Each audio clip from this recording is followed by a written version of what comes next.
everything that I do is just one giant experiment? And am I going to be able to go backwards over time and think back to what if I didn't make that choice, or what if I didn't change that one variable? No.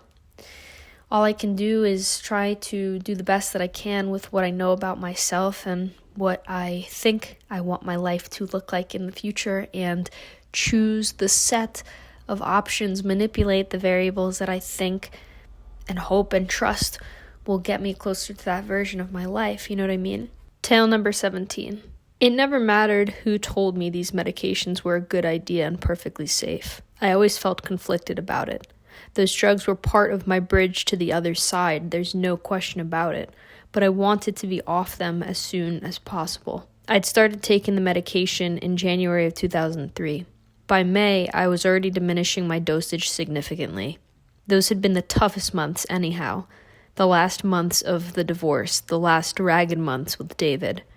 Could I have endured that time without the drugs if I'd just held out a little longer? Could I have survived myself by myself? I don't know.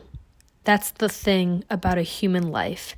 There's no control group, no way to ever know how any of us would have turned out if any variables had been changed. There's no control group. Earlier today, I was reading this book, Eat, Pray, Love.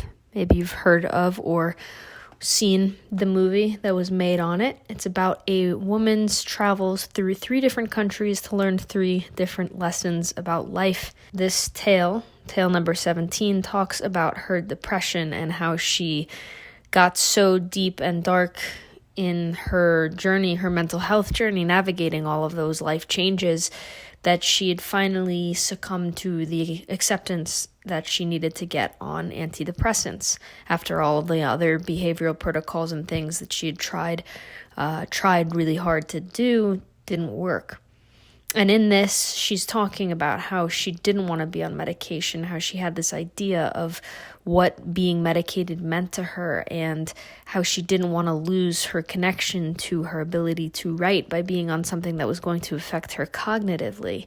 And that sentence changed my day. There's no control group in a human life. There's no way to ever know how any of us would have turned out if any variables had been changed. And it got me thinking about what life looks like if we ask ourselves rhetorically, how would I be living if I recognized the fact that there was no control group? Would I still be making the same choices that I am today? Would I be riskier? Would I be less risky? The reality is that there is no control group on our life. I think a lot of times we retroactively go backwards and we say, oh, if only I had done this differently, or maybe you're somebody who doesn't have any regrets or any wonders or hesitancies or curiosities about how life could have turned out for yourself, either in a more positive or a more negative light, had we been able to go back and do something like tell ourselves then what we know now. You know what I mean? But that's not an option for us. We can't go back. We can't change anything. We can't do anything but live out this one lifetime.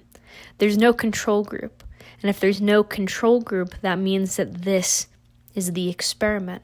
So why not move through life remembering, keeping at the forefront of your mind, there is no control group. This is the experiment. I'm in the experiment right now. So try experimenting. Or ask yourself, am I experimenting enough? If I view my life as one big experiment, what variables am I willing to manipulate and influence, and see how manipulating those variables changes the course of other aspects of my life, my mood, my energy, the quality of the relationships that I have in my life, or maybe the quantity of them, where I live, where I work, where I play, what I do, what my hobbies are. The reality is that when you don't have a control group, it means that you are in the experimental group. And so this is a short and sweet and simple video. That's not so much a call to action so much as it is just a series of interrogative questions that I hope that you ask yourself now if you haven't already done so. But remind yourself that you're in the experiment. And so you should be experimenting. I don't care what age you are. I don't care where you are in life.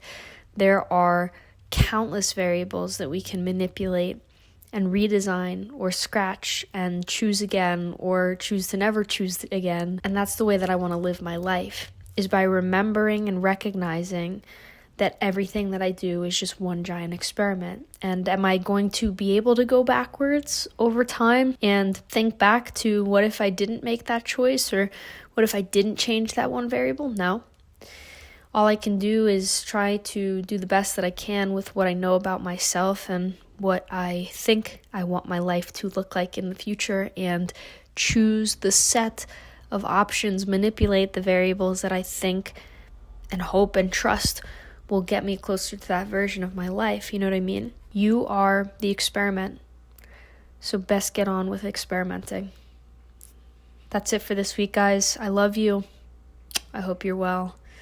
And I will talk to all of you guys in the next video. Bye.